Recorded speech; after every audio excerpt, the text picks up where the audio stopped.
let's go ahead and move on to Bill Maher, and then we can talk more about this. But in any case, he had a take on his show over the weekend, which in my opinion is interesting for a variety of reasons. Let's go ahead and take a listen to that. I don't know if I was the first one to use the phrase slow-moving coup. I know I was using it before he was... Thank you. I know I was using it before he was president the first time. So maybe somebody got to it first. I don't know. And people were laughing at it. I mean, whenever I said he was never going to concede power, they would say, oh, you smoke too much pot. Well, it turned out I smoked just the right amount of pot. He does this magic trick. You know, he's passing out pizza, and it's all about big balls, and we're all laughing at what's going on in D.C. Yeah, he's passing out pizza to the troops. If there was a slow-moving coup, let me just describe some of the steps, and you tell me if I'm being paranoid. First, create a masked police force. Get people used to looking at that. Normalize snatching people off the street. Get them used to that. Normalize seeing the National Guard and the military on the street. Then start talking about crime in the capital, which is basically, you know, has always been a fairly crime-ridden city. This is our nation's capital where elections are decided. And then have, because the crime is so bad, have other states start sending their troops, not just the National Guard there in D.C., but now at least 6 other states are sending their troops, which then Trump can then federalize. So you're having many states' troops on the ground there, and now they're under federal control. So you have in the Capitol a sort of permanent police presence. So when an election dispute might come up, just hypothetically. I mean, I don't want to be a big pessimist, and I'm going to pretend for the rest of the duration that the Democrats do have a chance of winning, and they might win the next election. I just don't think they're ever going to take power, because this is what's going to happen. Because I think this coup is going to go off a lot smoother than the last one. So what do you make of that, Saagar? Well, it just makes a lot of sense that if you believe that, to go to the White House and to have dinner with that person. That's why I'm like, Bill, come on here, man. I mean, look, he can't have it both ways. You're either literally a fascist who's trying to take over the country, which I don't think is going to happen, or we're all having dinner together, and why wouldn't I go and have dinner? I mean, you know, it's like, look, Bill, if you believe that, you know, would you really, quote, have dinner with anybody? I don't believe that for a second. That's why, you know, a lot of it just really seems to be centered around him, like personally, and like his own ego. So he's happy to talk about soft coups or whatever on his show, but if Trump were to invite him to the White House tomorrow, he would probably go. And then he would, you know, say that there's a reason why. It's because we all need to have conversations. And it's like, what are we doing here, man? And it's funny because for me to be saying this, but I'm just, I know.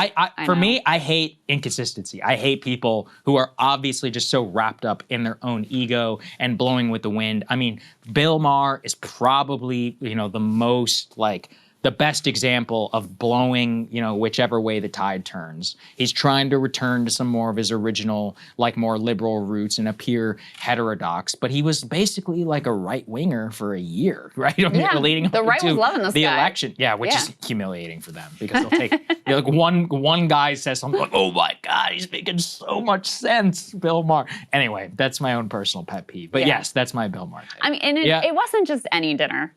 He went, that's right. With, what was it, Kid Rock? He did, and he did. Dana White was there, but then afterwards he did a whole monologue about how charming Trump was, and how funny he was, and how, why can't this guy be like the public guy? You know, I mean, it was very fawning.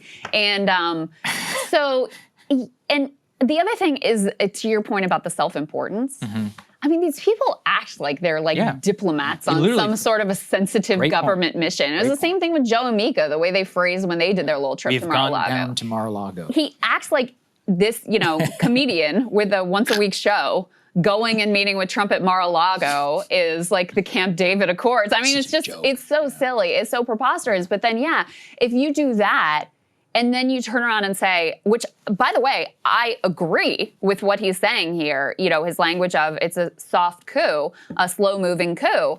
I think that everything he said is reasonable considering what we experienced and saw on January 6th. And, you know, the fact that there's a concerted plan now to roll out National Guard troops in blue cities and blue states across the country. But you don't have a lot of credibility on that when you're doing the, like, you know, the nicey nice with him as well. So I just want to say this again comes to the difficulty that I have in trying to accurately assess the threat posed by the Trump administration. Because on the one hand, like, we're here in DC, the National Guard deployment is buffoonish. Like, it's silly. It's ridiculous. They're at MRAPs at Union Station and apparently on the National Mall and like roaming around Georgetown Cupcake. I'm seeing videos of them just like going up and down escalators.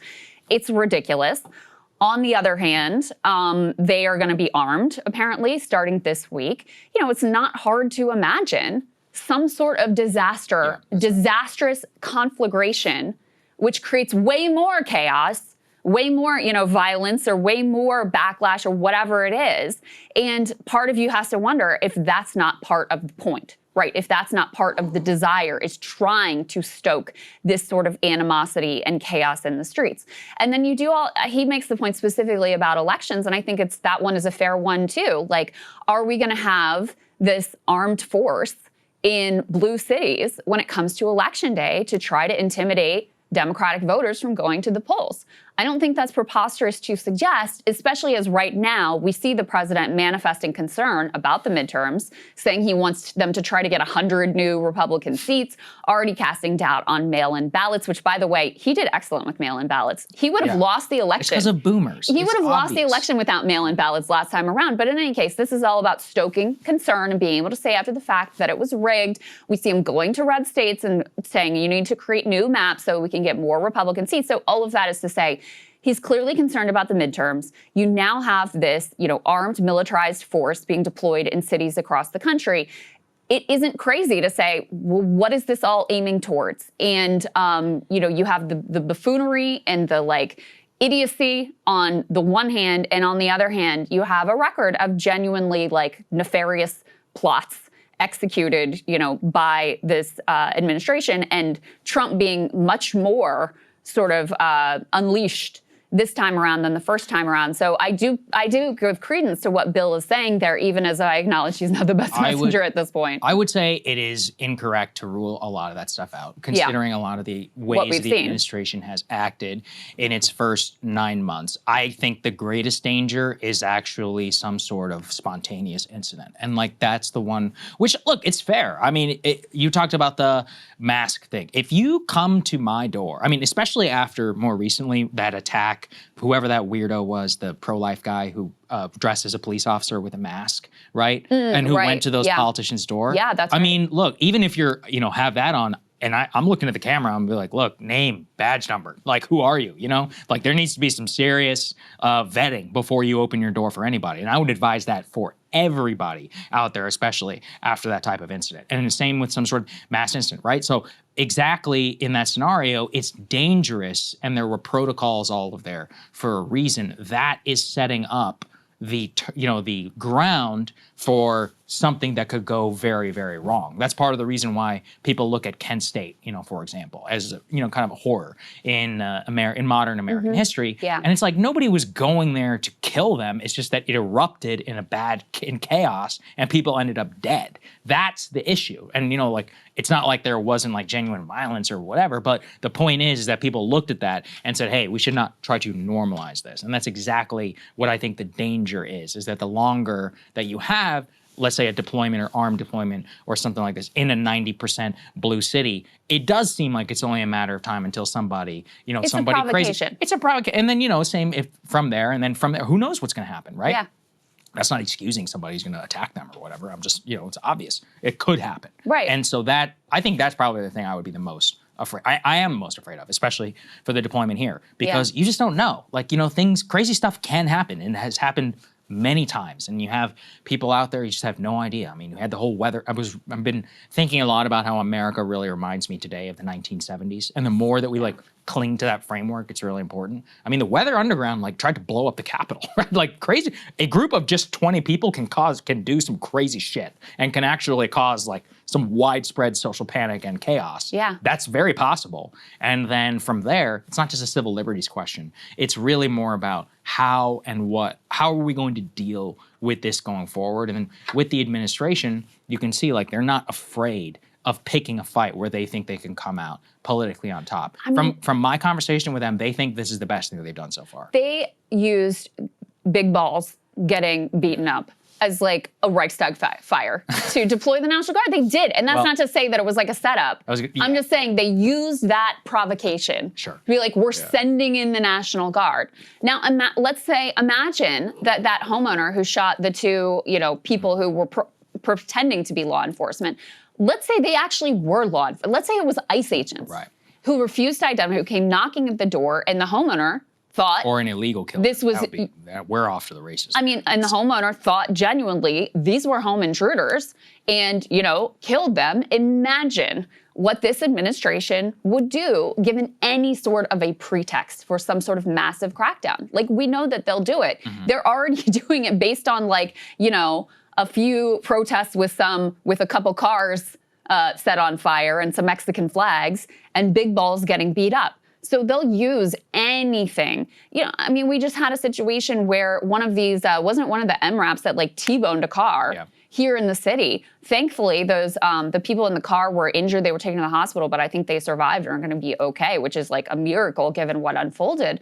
But again, you can imagine like an angry crowd forming. It's not hard to envision the way this could all go off the rails and the way this administration could use that sort of provocation for an even larger scale crackdown. So I think we all have to be concerned about those possibilities because, and concerned that is actively the plan. Like that's what they're actually hoping for, because Trump loves to create the pretext of a national emergency to grab more and more and more power. Yeah, I don't think it's that far-fetched. I do think it is dangerous, just broadly, like actually societally, for that type of stuff to happen. And if it is seen by the people as something as that, then you're even just politically, like you're gonna suffer a lot, because that is really the question. That's just like the question I'm grappling with the most, because it's like you said too. I mean, here is the truth that is uncomfortable. A lot of people will choose safety over security, and we've seen that over and over and over and over again. Then safety over freedom. You mean safety over freedom? Yeah. The question is about safety itself and like what that even means. True. I do think there is a deep strain, especially for a lot of American Republicans who are still furious about BLM, which I understand, is to punish the people who were responsible for that. But, one of the things that they also need to grapple with is 3.5 years ain't that long of a time, okay? Because what's been unleashed, it's coming for you too. Yeah. I mean, I'm from Texas. I don't know if you remember when Obama, there was this whole Jade Helm exercise. Oh, yeah. And the Texas National Guard was mobile. And people there freaked out. Like, my neighbors and other people were like, they're going to come and invade us. And, that's equally, I can see, that strain, having lived through that, of what that could look like. There's no reason why a liberal city or whatever can't do the same thing.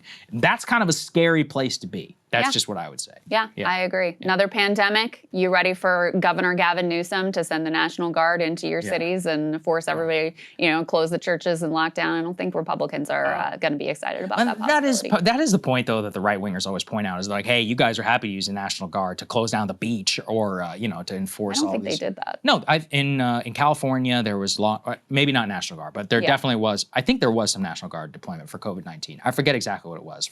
I think it was Operation Warp Speed, but anyway, law enforcement closing down the beach, a lot of the stupid policies, restaurants, etc. So it's not exactly as if they're against a lot of authoritarian tactics when they want it to be. That was, by the way, another reason why I think it's important to say there was no mass revolution in America or anywhere in the entire West against draconian COVID policies. People actually should sit with that, especially in retrospect of how ridiculous they were, and wonder if we would all do it again. I personally will not go along with it again. I don't know how many people would go along with it again. And I do think that is That is an important societal, like social question for what it means. This is interesting, just to side note. I don't know that this is the only deployment, but one of the deployments of the National Guard during COVID was Red State, Ohio, to assist hospitals. That but was it was like to assist hospitals when you had. But he was the lid. What was the guy? Mike DeWine. DeWine, yeah. Mike DeWine. Basically and then obviously at the same time you had National Guard deployed to deal with the George Floyd, the riots in the context of the of Black Lives Matter. So in any case. Hey, if you like that video, hit the like button or leave a comment below. It really helps get the show to more people. And if you'd like to get the full show ad-free and in your inbox every morning, you can sign up at breakingpoints.com. That's right. Get the full show, help support the future of independent media at breakingpoints.com.